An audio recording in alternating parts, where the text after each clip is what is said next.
Hablar del aserrado es hablar de historia viva del uso de la madera.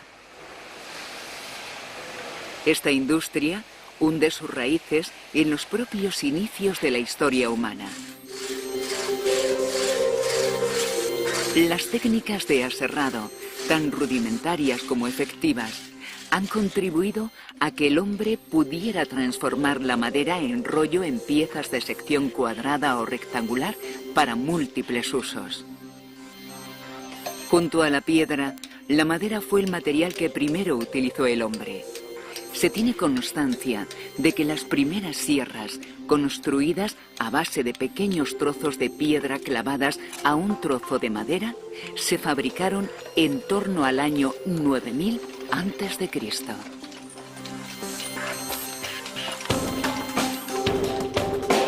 A partir de ese momento, el hombre no ha dejado de innovar esa herramienta rudimentaria hasta llegar a la imponente maquinaria de nuestros días.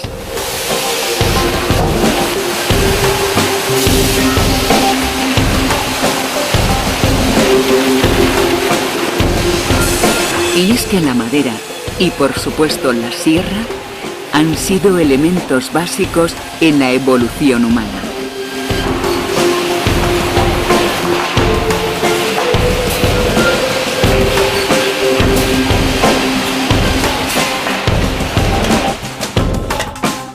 Desde las primeras chozas y los palacitos hasta las grandes construcciones, la madera ha sido protagonista de nuestra historia. En la Edad Media era habitual el uso del hacha o de la azuela para escuadrar grandes piezas de madera. Una cuerda manchada en carbón o de arcilla servía para trazar una línea recta por donde discurriría el corte.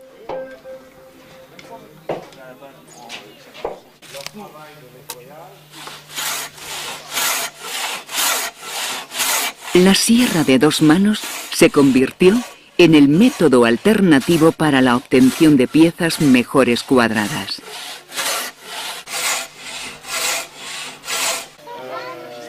O los mismos muros de la edificación requerían de madera para encofrar piedra y argamasa. Sin estas técnicas tan ingeniosas, hubiera sido imposible construir grandes edificios, pequeñas casas o los imponentes buques mercantes o de guerra. Detrás de cada producto, y por lo tanto de cada oficio, la madera siempre ha estado presente. Precisamente, el primer documento histórico en el que aparece una sierra hidráulica data del año 1230. Su autor fue el arquitecto francés Villac de Honnecur, y al sencillo dibujo le acompañó una explicación no menos escueta. De este modo cierra una sierra por sí misma.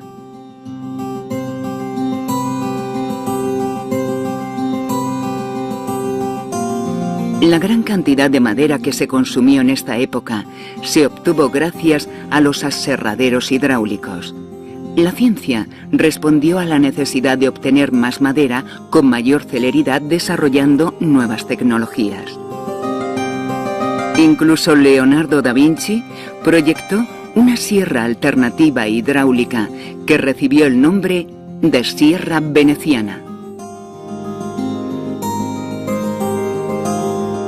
Sin embargo, hubo que esperar hasta la Revolución Industrial para que una fuente distinta de la hidráulica cambiara el panorama de la industria del aserrado. Se consiguió con el uso del vapor. La aplicación del vapor en los trabajos forestales, en bosques de topografía poco abrupta, redujo drásticamente los tiempos de corta, tronzado e incluso de aserrado en el monte. Aún así, durante aquellos años y los siguientes, el trabajo en el monte y en la serrería era muy laborioso y requería de un gran esfuerzo por parte de los operarios.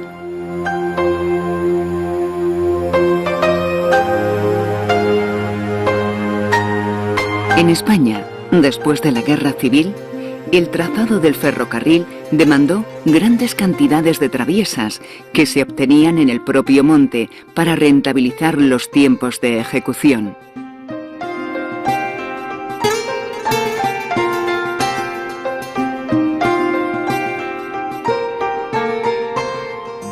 Tras la corta del árbol, una sierra denominada sugerentemente de sangre, manipulada por 4 operarios, cortaba las caras del tronco para escuadrar la troza.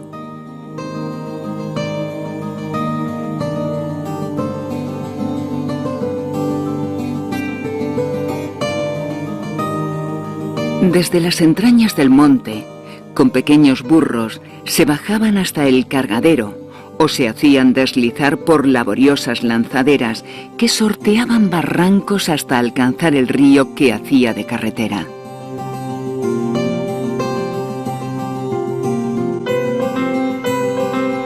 Durante meses, estos hombres de las maderadas vivían junto al río para trasladar maderas aserradas a cientos de kilómetros.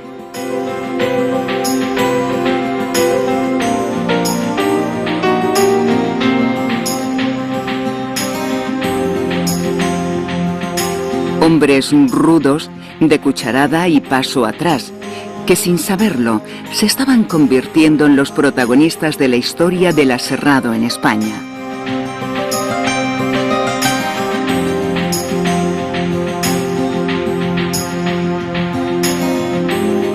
Hoy, los ríos ya no transportan la madera y los antiguos carros tirados por animales que trabajosamente acercaban la madera a las serrerías han sido sustituidos por modernas máquinas.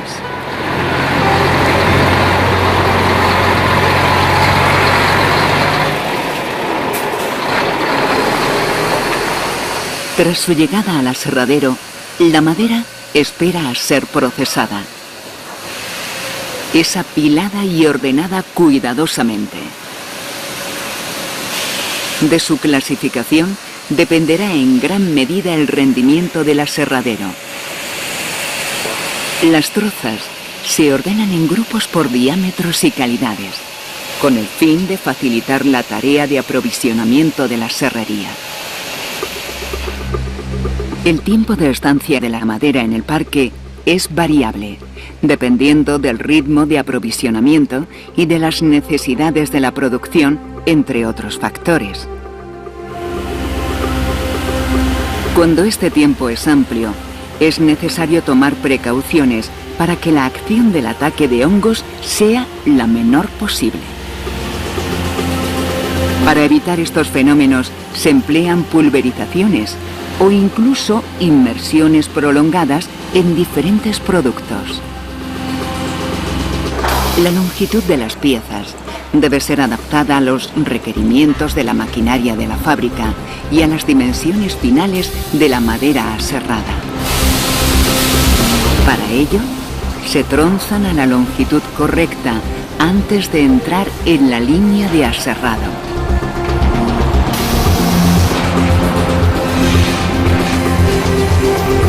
Para todos estos movimientos se utilizan generalmente carretillas elevadoras muy versátiles y de potencia necesaria para el manejo y la movilidad de grandes piezas. Estas poderosas máquinas mueven las grandes trozas como si se tratasen de finas ramas de escaso peso. Pero detrás de esos movimientos se encuentra la pericia de los operarios.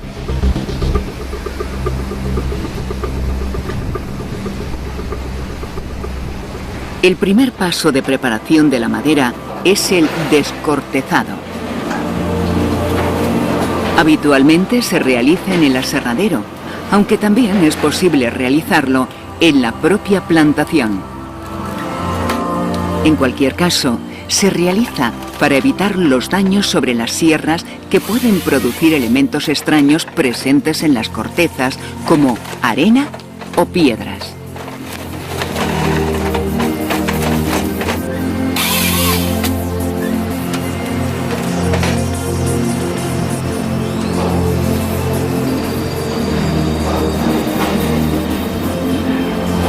Las máquinas encargadas de descortezar en un aserradero habitualmente son de cuchilla, llamadas así porque su elemento principal son unas cuchillas que se sitúan sobre un rotor basculante de gran potencia. Este rotor tiene la capacidad de centrarse automáticamente, adaptándose por sí mismo al diámetro del tronco que va a descortezar. Además, la máquina es capaz también de modificar la profundidad del descortezado, que dependerá del tipo de corteza que tenga que eliminar. Unos rodillos prensores son los encargados de alimentar a la máquina y mantener al mismo tiempo fija la pieza respecto al rotor para conseguir un descortezado uniforme. Inmediatamente después, las trozas se hacen pasar por un arco detector de metales. Este proceso permite detectar incrustaciones metálicas que podrían provocar accidentes graves en las sierras. Una vez que se ha descortezado la troza, esta ya está preparada para pasar a las sierras principales. De los tres tipos de aserraderos más empleados, sierra de cinta, sierra de discos y cánter, la más utilizada en Norteamérica es la de disco, mientras que en España es la sierra de cinta. La pieza cae sobre el carro, donde gracias a un giratroncos queda posicionada para optimizar el corte. De ello se encarga el oficial de la sierra. Ayudado por un posicionador láser, la troza se coloca para dar el primer corte. La mayor parte de las veces, la primera pieza es un costero. Otras veces puede que la corte por la mitad en dos medianas. Todo dependerá del tipo de producto a obtener.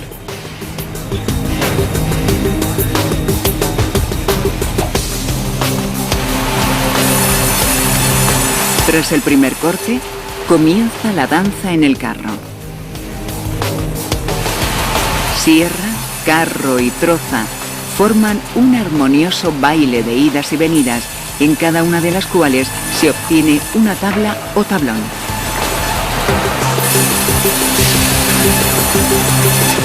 Si la sierra es bicorte, el retorno del carro se aprovecha para cortar una nueva tabla o tablón. Corte, caída y transporte una y otra vez hasta que la troza no dé para más. Y vuelta a empezar. El oficial de la sierra controla no solo el posicionado y el corte, sino el traslado de las piezas hasta las siguientes máquinas.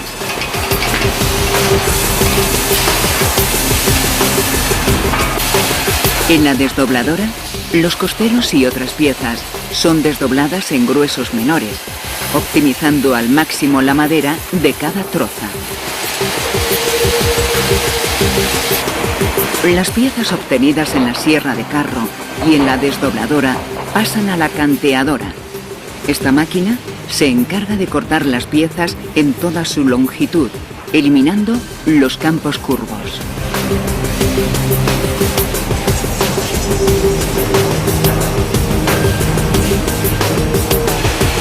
Por último, la retestadora se encarga de limpiar las testas de las tablas y tablones.